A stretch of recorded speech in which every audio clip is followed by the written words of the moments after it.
2023 विधानसभा चुनाव के बाद मध्य प्रदेश में नई बीजेपी का आविष्कार हुआ। उस नई बीजेपी में बीजेपी ने नए नए लोगों को, नए नए चेहरों को नई नई जगह दी,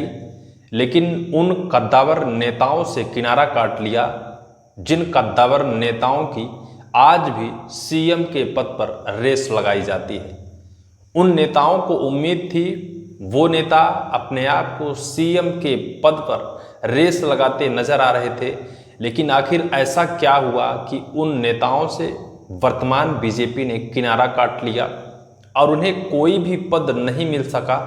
वर्तमान में वो सिर्फ एक विधायक हैं, लेकिन अब वर्तमान बीजेपी यानी तात्कालिक बीजेपी को उन दोनों नेताओं की कमी खलने लगी है और यह सुगबुगाहट अब तेज हो गई है कि उन नेताओं को अब बीजेपी पुनः अपने संगठनात्मक विस्तार में शामिल करेगी और उन्हें कोई बड़ा पद, बड़ी जिम्मेदारी देने जा रही है। आखिर वो नेता कौन है, उनका ऐसा बैकग्राउंड राजनीति का क्या है, उनकी ऐसी मजबूत राजनीति क्या है जिसके दम पर आज उन्होंने जिस तरह से बीजेपी में बिना कुछ पाए अपना मुंह बंद कर रह रहे हैं, जबकि वो सीएम के पद के दावेदारी रखते हैं। वो इतने धाकड़, इतने कद्दावर नेता हैं कि शिवराज सरकार में गृह मंत्रालय तक संभाल चुके हैं। लेकिन जो 2023 के बाद की मध्य प्रदेश की बीजेपी रही, जब नए बीजेपी का आविष्कार हुआ मध्य प्रदेश में, तो उन कद्दावर नेताओं से बीजेपी ने किनारा काट लिया। हम बात कर रहे हैं मध्य प्रदेश के बुंदेलखंड से आने वाले भूपेंद्र सिंह, शिवराज की सरकार में रहे गृह मंत्री, और बुंदेलखंड से ही गोपाल भार्गव, जो मध्य प्रदेश के पूर्व सीएम शिवराज सरकार में रहे पीडब्ल्यूडी मंत्री, जो लगातार 40 साल से उनका एक राजनीतिक करियर है।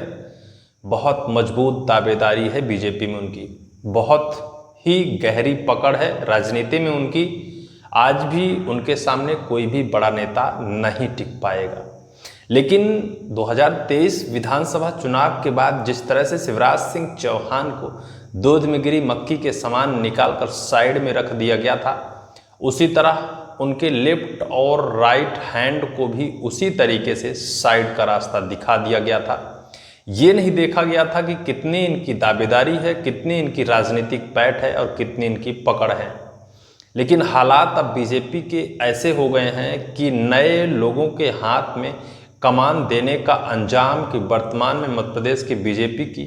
हर तरफ किरकिरी हो रही है, हर तरफ आलोचना हो रही है। कोई कुछ कहता है, कोई कुछ कहता है। उन दो कद्दावर नेताओं को कैबिनेट में भी शामिल नहीं किया गया था। अभी वो सिर्फ और सिर्फ विधायक हैं, लेकिन अब उनकी कमी बीजेपी को खलने लगी है और बीजेपी उनको कोई बड़ा पद, बड़ी जिम्मेदारी देने की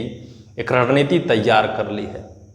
मध्य प्रदेश भारतीय जनता पार्टी के प्रदेश अध्यक्ष के चुनाव को लेकर भी सुगबुगाहट तेज हुई है और उस चुनाव के सुगबुगाहट के बीच में ही इन दो धाकड़ नेताओं की राजनीतिक और जो वर्तमान स्थिति है उस पर चर्चा तेज हो गई है कि वो क्या थे और क्या से क्या हो गए, और उनके साथ बीजेपी ने आखिर सौतेला व्यवहार, दोहरा चरित्र आखिर क्यों अपनाया, उनके अंदर क्या कमियां थी। लेकिन अभी वो क्या करने वाली है बीजेपी उनके साथ, ये भी चर्चा तेज हो गई है। बीजेपी में पूर्व में रहे मुख्यमंत्री शिवराज सिंह चौहान,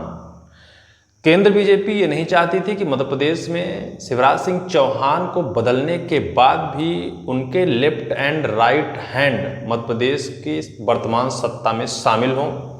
क्योंकि अगर शिवराज सिंह चौहान मध्य प्रदेश की सत्ता से जाते हैं और अगर लेफ्ट और राइट हैंड उनके मध्य प्रदेश की सत्ता में रह जाते हैं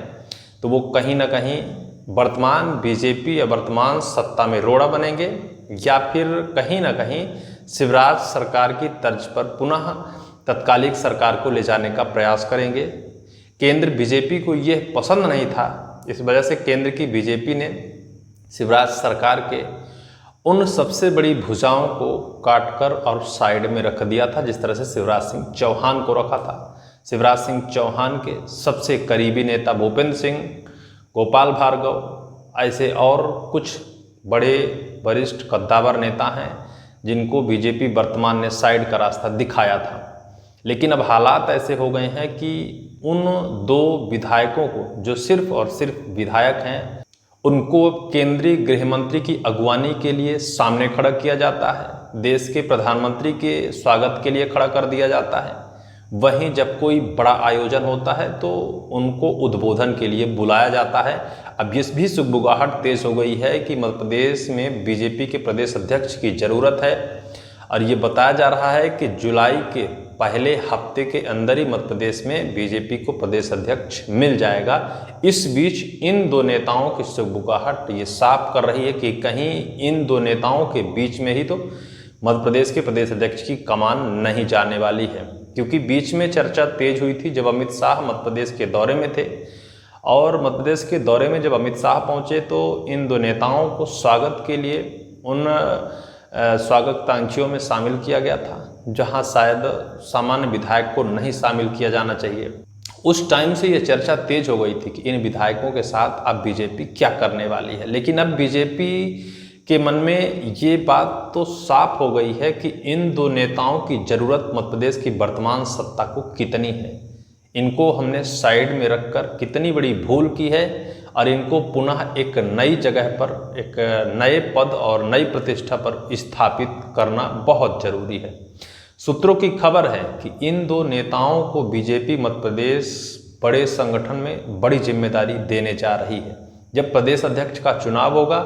और उस प्रदेश अध्यक्ष के चुनाव के दरमियान ही इन दो नेताओं को संगठनात्मक कोई बड़ी जिम्मेदारी मिलने वाली है,